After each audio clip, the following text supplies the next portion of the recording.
Втория ни пациент е много млада дама, без някакви нарушения цялостно по кожата, така че на нея ще приложим класическа терапия PRP. Отново започваме с взимането на кръв. Ще центрофугираме вече с по-малки обороти, ще ви покажа.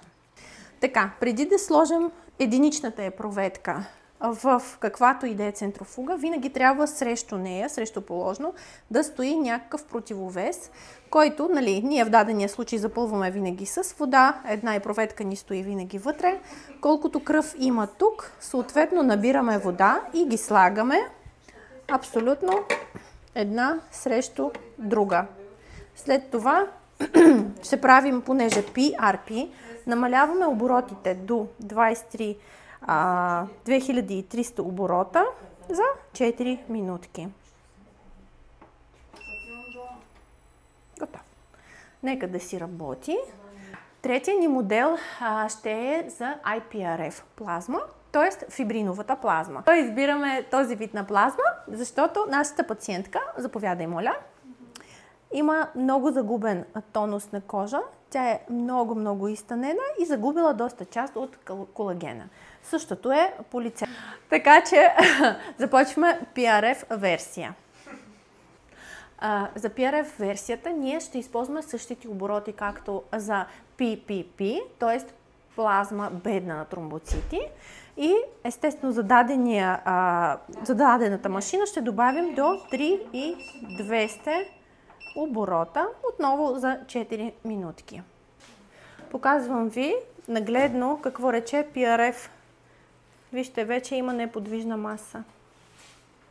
Сега ще пробваме изобщо да го изтеглим и да инжектираме.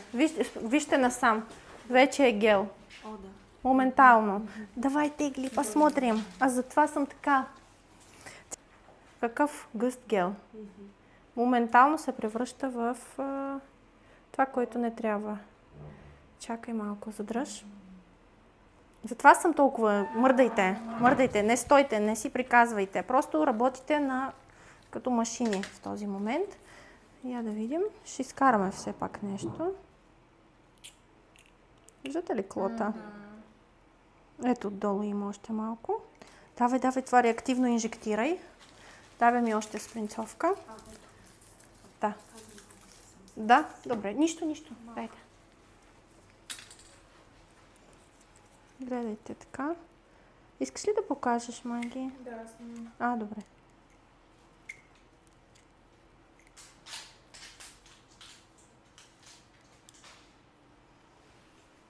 Така. Това е доста силна версия на такова, как се казва, на продукт. Давайте, инжектирайте с малката игличка. Така, този е готов. Да, давай шея по-добре. Това е PRF. Затова... Давайте. Затова с него сме вече всичко подготвили.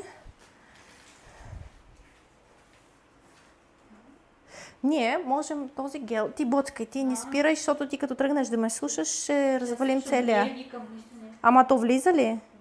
Сигурна ли си? Тече ли? Тече. Возьми побольше иголочку и веднага кали сразу, она может не успеть. И развалишь то, что в спринцовке. Угу.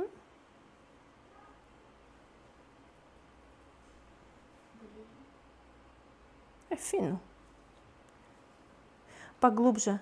Това трябва да е малко по-дълбоко, защото ти тут трябва да създаваш матрикс. Това не е фибробласт. Ти трябва да си под дерма тук.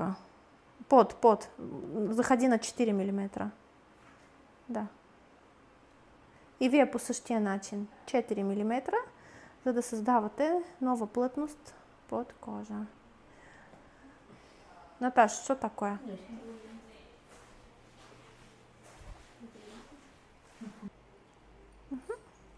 Просто ги боцкайте, момичета, нещата симетрични.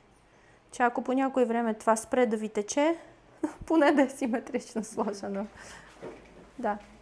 Самия процес на инжектирането на фибриновата плазма, както видяхте, трябва да е екстра бърз. Общо имаме в района на 7-10 минутки, от които 4 минават само в центрофугата и много малко реално продукт остава за живо активно вграждане. Както прави докторката, за най-добре е хубаво да се инжектира ретроградно линеарно, за да се образува кожен матрикс. В дадената форма е по-хубаво да се инжектира под дерма, т.е. в мезодерма, за да имаме много силно колаген образуване отдолу. Другите течни форми вече се инжектират в долния слой на дерма, за да активират се самите фибробласти. С тази форма е по-дълбоко. Браво! PRP-то представлява наситено жълт разтвор от плазма с нейните съставки, който е много богат на тромбоцити, както говорихме в теорията. Сега ще изтеглям абсолютно цялата част, включително тънко фино филмче, което лежи на разделителния гел. Така. Дайте с голяма директно. Какво да кажем? Да, сега ще ти кажа. Just a moment. Само да помогна тук. Ето голямата. Добре. За изтегляне ще е много удобно да използваме примерно 18G игла. А за още по-лесно можем да отворим капачето, за да сме много прецизни. Да, супер.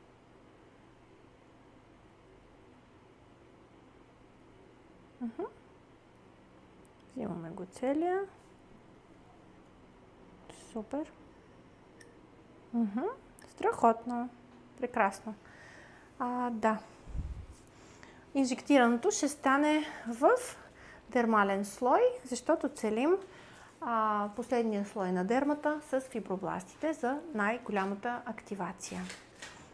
Това е. Към болката почваме от тук. Защото това най-боли и вие като почнете да го тероризирате оттам, и това е. Да. Мисля, че няма да оцелее. Колко имаме милилитри? Имаме 3,5, разделяме визуално на по 1,5 на страна.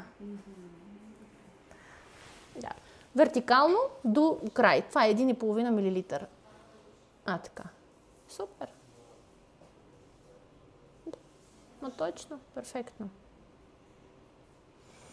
В дадения случай сме избрали специфична игла от 1,5 мм, с която може абсолютно работите спокойно и без да контролирате дълбочината на проникване, защото тя прониква точно на дълбочина, която е нужна. Дайте тук сега, там по-боли. Вижте как. Така. 45. Да, така. По-сложно и по-боли. С тази игла просто е така, лесно влиза, вертикално и готово. Дейзинка, много ли боли? Щипа ли? Какво става? Това мисля, че просто за първи път и на теб ти е доста стресиращо.